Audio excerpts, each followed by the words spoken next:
Aujourd'hui, nous sommes réunis à l'Institut universitaire de gériatrie de Montréal pour la 2e édition du colloque SCPD. SCPD pour symptômes comportementaux et psychologiques de la démence. Le colloque accueille aujourd'hui plus de 200 personnes avec une liste d'attente car ça suscite beaucoup d'intérêt dans le réseau de la santé.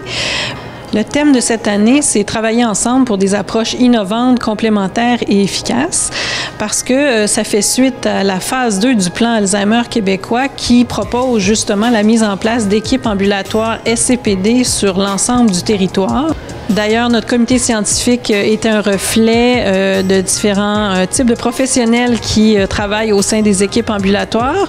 Et on avait des gens du CIUS Centre-Sud, mais également du CIUS du Nord de l'île de Montréal. C'est un moment important au niveau du développement des connaissances, des bonnes pratiques dans ce domaine-là auprès des personnes âgées. On sait comment cette problématique-là elle est importante, elle est en développement. Alors, le colloque s'adressait à tous les intervenants du réseau de la santé qui œuvrent au quotidien auprès de patients présentant des troubles neurocognitifs majeurs avec des problèmes neuropsychiatriques ou du comportement associé, que ce soit des médecins, des infirmières, des professionnels, pour discuter en fait de prise en charge optimale pour le meilleur intérêt là, des clientèles et de leurs familles.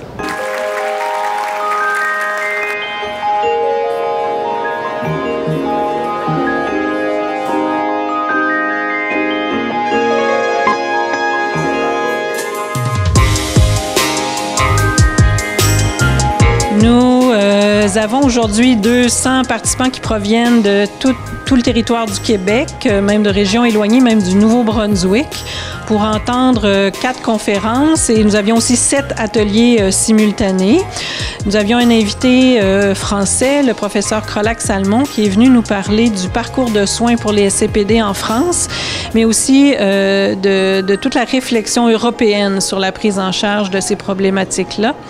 Madame Visanjé est venue nous parler aussi d'approches interculturelle pour ces clientèles.